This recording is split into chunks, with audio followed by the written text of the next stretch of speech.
Hey UConn Nation, it's KK Arnold here. If you're looking for the latest UConn women's basketball content, go subscribe to listen up to Phil and Ryan. Go Huskies! Phil and Ryan, listen up, and Ryan, boy, do we take these moments for granted. I knew you told me, Phil, I'm sick and tired of talking for 10 minutes straight. I can tell you, Ryan, I finally can fill the gap in. I'm back alongside with you. Look, I had to shout out to Dr. Lori for that tooth extraction, right? Finally got that tooth out that was bothering me. So I didn't want to come on with you the night before because I would have been talking to you like this because my side of the mouth was just numb as could be, right? So I want to shout out to her staff and her. They did an incredible job. I appreciate them a lot. But more importantly, I know the tooth is important, right? But more importantly, the UConn women rolled to their sixth win in a row. Final score tonight, 71-45. What's new, Ryan? They dominate the Big East all the time. And you told me Paige saw some action tonight as the Huskies improved to 16-2. Yeah, well, before I start, like you mentioned, before we went on, the support we got on that last check-in video, so appreciate you guys still coming through for that one. And as always, like, comment, and subscribe. You guys know the drill by now. We definitely always appreciate it. But yeah, Paige Bueckers and Ice Brady return to the lineup tonight. Becker's in the starting five, which means Ashlyn Shade returned to the bench, and Ice Brady also came off the bench tonight. Ayanna Patterson was also with the team. That's the first time she's been with the team on the road since her season-ending surgery in December. So it's nice to see her there with the team. Still no Aubrey Griffin tonight, but she was again warming up off to the side during warm-ups. But for the game recap, UConn came out really strong. Who else but Paige Bueckers to start the scoring in her return? And she's ever so close now to reaching that 2,000 career point total. So she's really close. She might get it the next game, I believe. But I like how Jana El Alfie got involved early tonight, getting a couple rebounds and buckets inside the paint. It was just a textbook first quarter from the Huskies. St. John's had nowhere to go with the ball. UConn dominated the boards, a turnover in margin. Passing was on point, as was the offense. And UConn basically ran the Red Storm off the court and in the transition game as well. And to top it all off, Ashlyn Shade hit a buzzer beater three-pointer. Huskies already up by 15 points. But it was a kind of a sluggish second quarter from the Huskies as they went a season-long 6 minutes without a field goal made, and it was just two KK Arnold free throws was all the points they scored for about 7 minutes in the second quarter. And this is what we've seen way too much of this season. UConn looks like one of the best teams for one quarter, and the next quarter they can't make any shots. They're standing around on offense, not much movement, a couple defensive breakdowns. So that's an ongoing problem that this team still has to fix. But St. John's is one of the better defensive teams. 36 points at the half, not too bad, but it definitely could have been a lot more with the way UConn started the game. But I think for the most part, UConn did play fairly well, dominating on defense and inside the paint. But, with all these Big East games so far, all the Huskies' opponents haven't been able to score. And that's how UConn is going to win all these games, is with their defense. And if you don't score 70 or more points, you're not going to beat UConn. And so far, these Big East opponents haven't really came close to that. And lastly, I like the team win again, how everybody got involved that played tonight. Solid performances all around. It was one of the least scoring that we've seen out of Sarah Strong in a while, but she still had a fairly good performance, and I'd say a nice return for Paige Bueckers, even though she didn't play much in the fourth quarter. Yeah, and it was sweet work by you, let me tell you, because I didn't start it off like I usually do by thanking you, and I have to do that. By the way, everybody, subscribe to the channel just because of Ryan. I'll put it that way. How about that, Ryan? Just because of Ryan. He's shaking his head. No, Phil, don't put me on the spot like that. Subscribe to the channel just because of Ryan. Like the video, comment away. We love Ryan. We all know that you love Ryan too, but I definitely, Ryan, had a shout out to you for all the time. Seems like when I miss one video, you're like blowing me up, thinking I missed like 5 in a row because I enjoy it that much sitting alongside of you. So thank you so much for the time on this podcast while I was out. Yeah, I mean, the story is, Ryan, just very quickly before we get into comments tonight.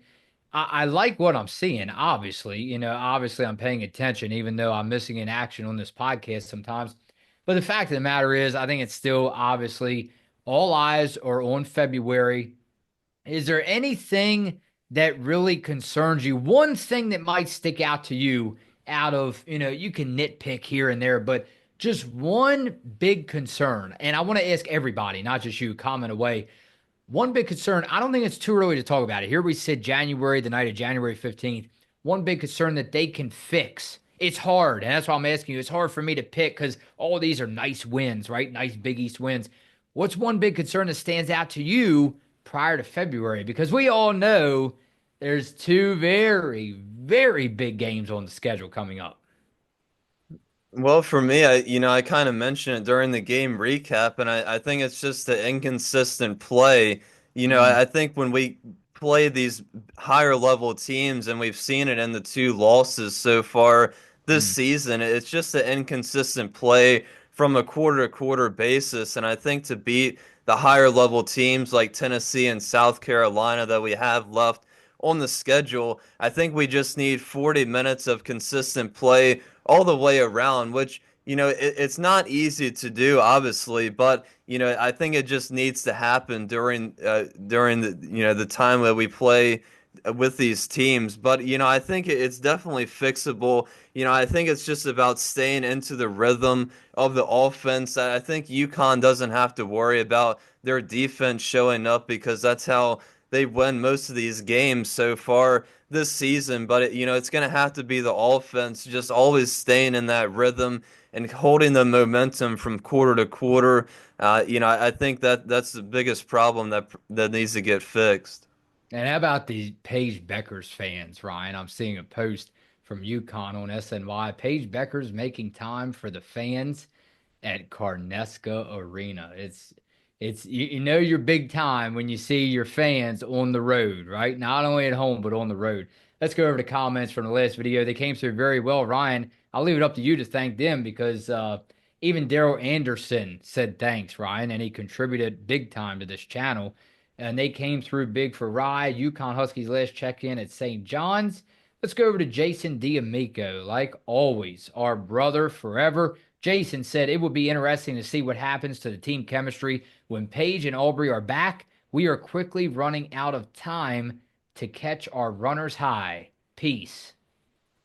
Yeah, obviously we're all hoping that Aubrey's able to return sooner rather than later, but I definitely, like I said during the last check-in, I definitely think she will return before January, and it is going to be interesting. It always is when another player is added to this puzzle, and Gino, it took a while to kind of figure out what the lineup per each night is going to be with this team, but I think now he has a pretty good grasp of, how he's going to play these lineups every night, as we've seen Morgan Shelley getting more minutes and KK Arnold getting consistent minutes now off the bench, which is really nice to see. But yeah, it's going to be interesting how many minutes Aubrey gets. Obviously, I think she's going to start coming off the bench and probably will for most of the season when she hopefully does return. But yeah, I don't think it really should be a problem with the chemistry because she's been here for so long. But I definitely think it'll probably take a while for her to kind of get back in the swing of things. Yeah, even Eric Taylor said we need Aubrey back. So a lot of people, Ryan, from top to bottom, shouting, cheering.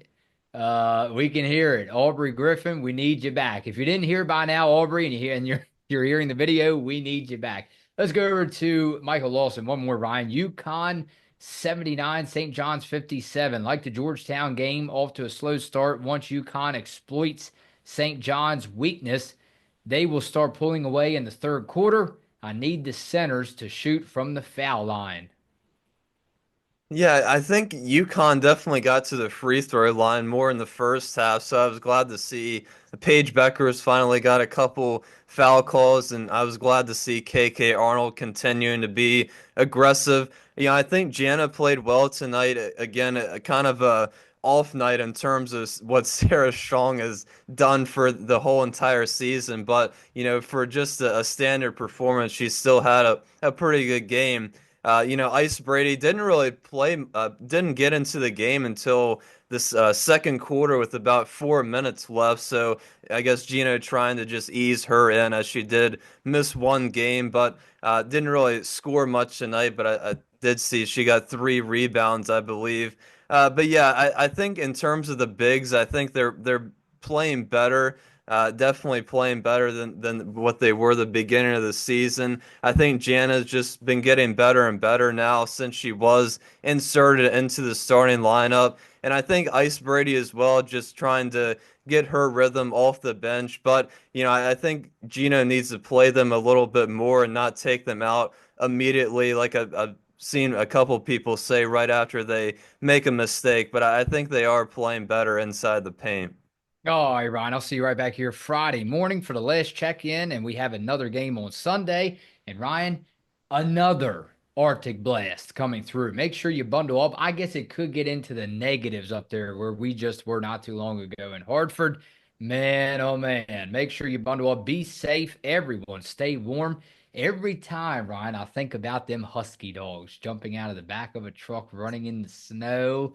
Man, another Arctic blast on the way. Phil and Rye on Listen Up.